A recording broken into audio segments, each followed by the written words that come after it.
것은 임신이 안 돼요. 정말 귀하게 얻은 자식이 군대 갔다가 죽었으니 이 사건에 대한 그렇게 죽었는데 이 사건에 대한 진실 규명이 책임자가 명확하게 밝혀지지 않고 있으니 자식 잃은 부모의 마음은 더 애탈 것 같습니다.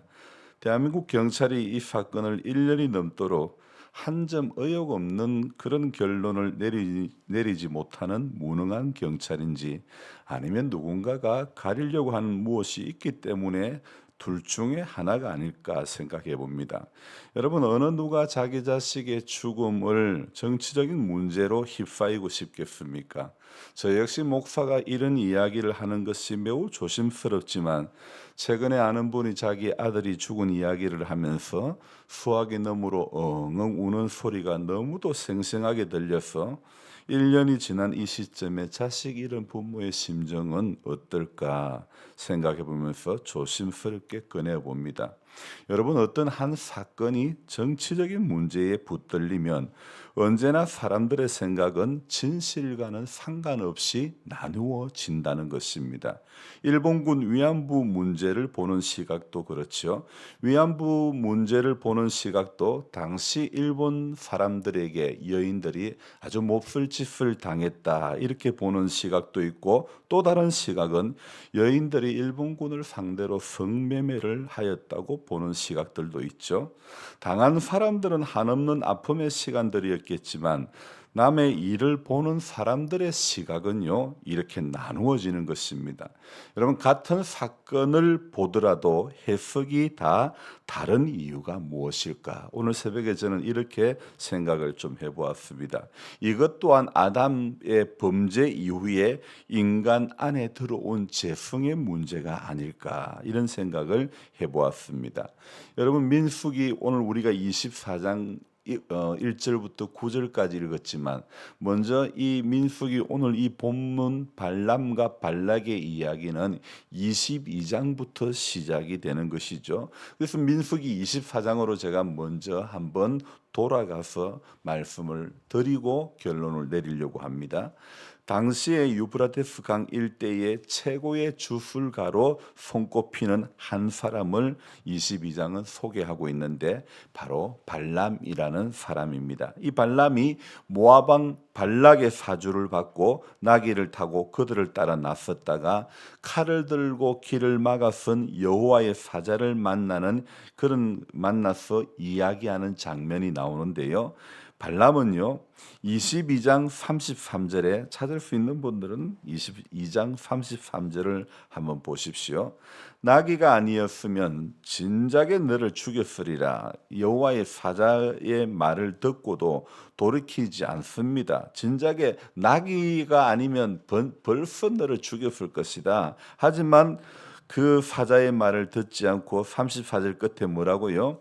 당신이 기뻐하지 아니하시면 나는 돌아가겠나이다. 당신이 이런 거 기뻐하지 않으면 내가 돌아가겠나이다. 이런 답답한 소리만 하고 있습니다.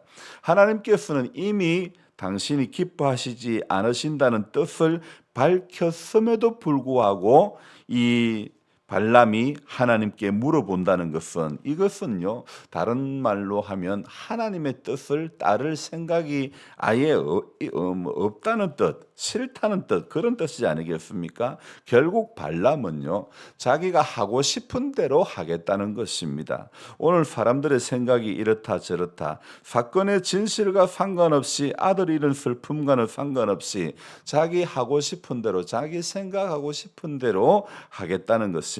결국 발람만 그런 것이 아니라 우리 역시 똑같은 모습일 때가 많습니다. 지금 발람이 맞닥뜨린 상황에 우리 자신을 한번 대입시켜 보면 어떨까요? 31절, 22장 31절에 여호와의 사자가 손에 칼을 빼들고, 지금 내 앞에서 여호와의 사자가 칼을 빼들고 말씀하신다면 넌 내가 칼을 들고 지금 죽이려고 서 있다. 여러분, 그렇다면 우리는 어떻게 행동을 취할 것인가? 죄송합니다. 발락이 오라고 하는 그곳에 가는 것을 포기하고 돌아가겠습니다 라고 말씀드리는 것이 맞습니까? 오늘 지금 여호와의 사자가 손에 칼을 빼들고 있는 상황이죠. 그런데 이 상황에서 발람이 하는 말이 무엇입니까? 34절. 당신께서 기뻐하지 아니하면 돌아가겠나이다. 여러분, 이게 대답할 말입니까?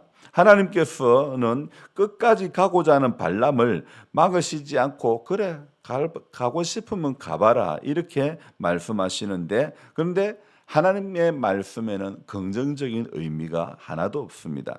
하나님의 뜻이 아니라고 하는데도 간다는 사람을 붙잡지 않으시는 뜻은 무엇일까요? 너희놈 혼 좀 나봐라, 호되게 겪어보고 정신을 차려봐라, 이런 의미이지, 그럼에도 불구하고 불쌍히 여기셔서 복을 주시겠다는 그런 의미는 아니죠.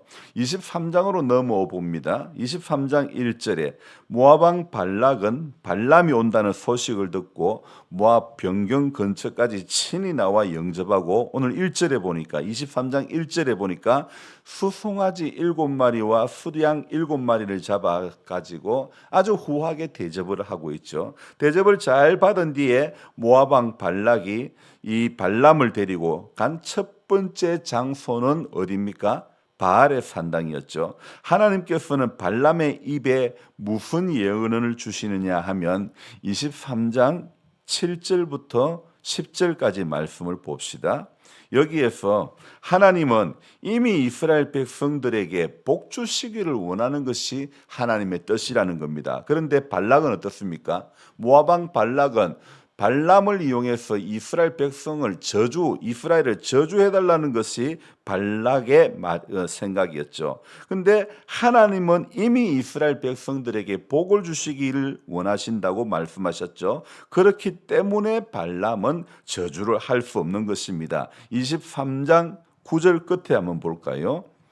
이 백성은 홀로 살 것이라 그를 여러 민족 중에 하나로 여기지 아니하리로다. 이 말씀의 뜻은 하나님이 그들을 다른 민족들과는 특별한 존재로 여기신다는 뜻이죠. 그리고 10절 중간에 나는 의인의 죽음을 죽기 원하며 나의 종말이 그와 같기를 바라노라. 좀 말이 좀 어렵죠. 직역을 하면요, 발람도 이스라엘 백성들과 같이 죽기를 원한다는 그런 것인데, 그래서 이 말을 조금 반어적으로 해석을 하면요, 발람도 이스라엘 백성들처럼 하나님의 특별한 은혜를 입으며 살고 싶다는 그런 뜻의 말이 되는 거죠. 발람이 저주 대신 축복을 하자 모압 왕 발락은요, 장소를 옮겨갑니다. 장소를 바꾸면 발람이 저주를 혹 하지 않을까 생각해서 이번에는 비스가산 꼭대기에 데리고 갑니다. 그래서 민수기 23장 18절 말씀을 우리 같이 볼까요? 같이 읽습니다. 발람이 예언하여 이르기를 발락이여 일어나 들을지어다. 십볼의 아들이여 내게 자세히 들으라. 19절 읽습니다. 하나님은 사람이 아니시니 거짓말을 하지 않으시고 인생이 아니시니 후회가 없으시도다. 어찌 그 말씀하신 바를 행하지 아니하시며 하신 말씀을 실행하지 않으시랴. 내가 축복할 것을 받았으니 그가 주신 복을 내가 돌이키지 않으리라. 야곱의 허물을 보지 아니하시며 이스라엘의 반역을 보지 아니하시는도다. 여호와 그들의 하나님이 그들과 함께 계시니 왕을 부르는 소리가 그 중에 있도다. 하나님이 그들을 애굽에서 인도하여 내셨으니 그의 힘이 들소와 같도다. 야곱을 해할 점술이 없고 이스라엘을 해할 복술이 없도다. 이때에 야곱과 이스라엘에 대하여 논할진대 하나님께서 행하신 일이 어찌 그리 크냐 하리로다. 한 번만 더요. 24절. 이 백성이 암사자같이 일어나고 숫사자같이 일어나서 움킨 것을 먹으며 죽인 피를 마시기 전에는 눕지도 아니하리라 하매. 길게 읽었는데요.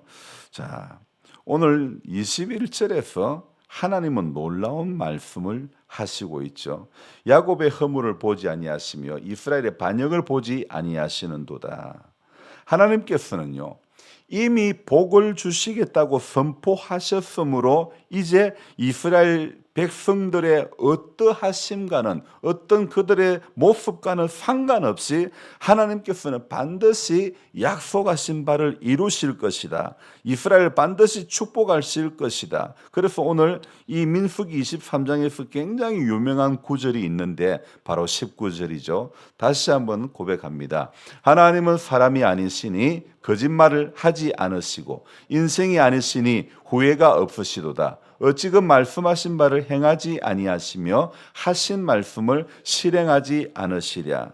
제가 암송하고 있는 것은 옛날 버전이기 때문에 하나님은 인생이 아니시니 시건치 아니하시고 인자가 아니시니 후회가 없으시도다. 저는 이렇게 옛날 버전을 기억하고 암송하고 있는데요. 정말 민수기에서 나오는 굉장히 유명한 구절이 바로 23장 19절 말씀이죠. 하나님께서는요, 인생이 아니기 때문에 시건, 거짓말을 하지 않는 것입니다. 반드시 축복하신다는 그런 뜻이죠. 모압 왕 발락은요, 이렇게 두 번째 시도에도 실패하자 발람에게 뭐라고 말하느냐. 25절, 23장 25절. 발람이 발락에게 대답하여 이르되 내가 당신에게 말하여 이르기를 발락이죠. 25절입니다. 발락이 발람에게 이르되 그들을 저주하지도 말고 축복하지도 말라. 두 번의 장소를 옮겨가면서 이렇게 해도 이 저주를 하지 않는 발람에게 오늘 발락은 뭐라고 말합니까? 그들을 저주하지도 말고 축복하지도 말라 이렇게 말하죠. 하지만 발락은 하나님으로 하여금 이스라엘 백성들을 저주하게 하는 것을 포기하지 않는 것입니다. 끝까지 저주하게끔. 그래서 이번에는요, 모압 왕 발락이 발람을 마지막으로 데려간 장소는요, 브올산 꼭대기였습니다. 비스가산이나 브올산이나 너보산, 이 산들은 모두 같은 산인데 서로 다른 봉우리를 이야기하는 것입니다. 그런데 여기에서 오늘 이 산에서 마지막 브올산에서는 어떤 기도를 하게 하셨을까? 오늘 우리가 보았던 24장 9절 말씀 봅니다. 9절 끝에 어떤 이야기 합니까? 중간을 봅시다. 너를 축복하는 자마다 복을 받을 것이요 너를 저주하는 자마다 저주를 받을지라. 24장 10절도 읽어봅니다. 발락이 발람에게 노하여 손뼉을 치며 말하되 내가 그대를 부른 것은 내 원수를 저주하라는 것이 오늘 그대가 이같이 3번 그들을 축복하였도다.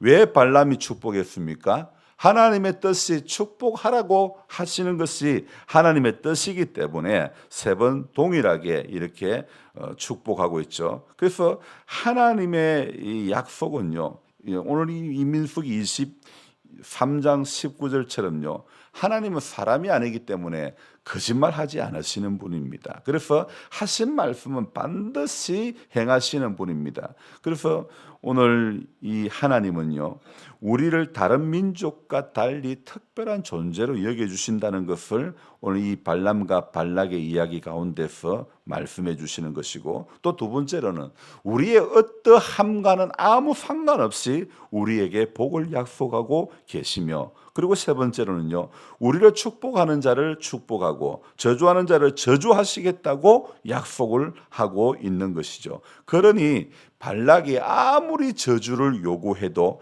발람 입에서는 뭐가 나옵니까? 축복이 나오는 겁니다. 22장에서는 발람이 자기 하고 싶은 대로 안 가겠다고, 하나님 뜻이 안 가겠다는 걸 알았고 여호와의 사자가 막았지만은, 칼을 들고 막았지만은 그래도 자기가 한편에는 조금 가고 싶은 마음이 있었죠. 그래 너만 가봐라 그랬는데 22장에서는 자기 하고 싶은 대로 하려던 발람이가요, 23장 24장에서는 발람이가 달라지는 것입니다. 그래서 처음에는 갈등했지만 그러나 발람은 하나님께서 허락하시는 그 길을 걸어가는 겁니다. 우리 역시 저주하기를 원하는 발락이 될 것이 아니라 결국엔 축복할 수밖에 없는 발람의 인생이 되어져야 할 것입니다. 만약 발람이요, 발락의 사주를 받고 저주했더라면 어떻게 되었을까? 성경의 역사 속에 죄인이 되고 말았을 것입니다. 누군가가 수군이의 죽음에 사주를 받고 진실을 은폐하려 한다면 이 또한 역사 앞에 죄인이 되고 말 것입니다. 그렇기 때문에 우리는 오늘 이 민수기 22장에서 24장에 나오는 발람과 발락의 이 이야기, 발락이 3번이나 장소를 옮겨가면서 저주하는 이 사건, 이런 사건을 오늘 우리가 바라볼 때 우리 역시 이 세상이 돌아가는 이야기들이 이렇게 끈질긴 발락의 이런 모습들이 아닐까. 3번이나 장소를 옮겨가면서 자기가 계획했던 것, 이 백성을 저주하라는 것, 자기 꿈을 이루기 위한 그런 어리석음에 붙들려서는 안 된다는 것입니다. 분명히 하나님의 뜻은 무엇이라고요? 축복하라는 것입니다.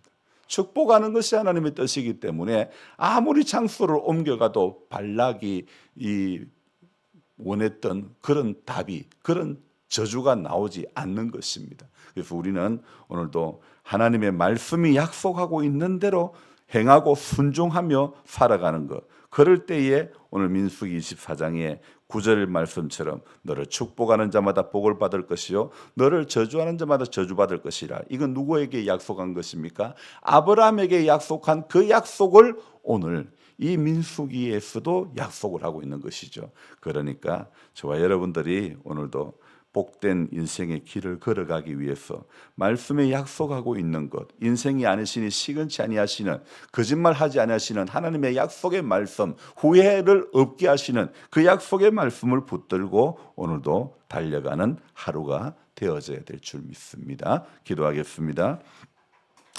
좋으신 하나님 아버지, 한 아들의 죽음 앞에 왜 이렇게 시간이 오래 걸리는지 모르겠습니다. 저는 정치적으로 해석하고 싶지도 않고, 그러나 정말 귀하게 얻은 아들이 죽었을 때에 그 부모의 마음이 어떨까 참 생각을 해볼 때에 오늘 발락이 사주했던 그 사주를 발람이 받아들였다면 어떻게 되었을까를 또 생각해 보지 않을 수가 없습니다. 주님, 발람이 갈등했지만은 그러나 발람은 하나님께서 축복하라고 했기 때문에 축복하는 인생으로 결론을 맺어갔습니다. 우리 역시 우리 마음에 내키지 않지만은, 그러나 우리 생각이 끄는 대로 가는 것이 아니라 하나님이 하시라고 하나님이 우리에게 요구하는 것대로 행하고 순종하는 그 인생의 길을 걸어가고 있는지를 생각해 보지 않을 수가 없습니다. 하나님, 같은 사건을 보더라도, 같은 일을 보더라도 사람들의 해석은 다 다릅니다. 우리는 내 감정이 끄는 대로의 해석이 아니라 하나님, 성경이 어떻게 이야기하고 있고 예수님이 어떻게 말씀하고 있는가를 귀 기울일 줄 아는 그런 하나님의 사람들이 다 될 수 있도록 도와주시옵소서. 이날도 하나님 우리를 붙들어 주시고 함께 해 주시고 깨워 주심을 감사드립니다. 시작하는 시간이 오니 또 마치는 시간까지, 마무리하는 시간까지 주의를 준비하면서 사모하는 마음이 우리 가운데 가득하게 하여 주시옵소서. 연약한 육의 문제로 어려워하고 있는 분들을 불쌍히 여겨주시고 새 힘을 더해 주시고 치료하는 광선을 바라여 깨끗함을 얻게 하여 주시옵소서. 예수님의 존귀하신 이름 받들어 감사하며 기도드리옵나이다. 아멘. 간절한 마음으로 주여 부르고 기도합니다. 주여, 주여, 주여. 하나님 아버지, 고맙고 감사드립니다. 하나님, 누군가 이 시대에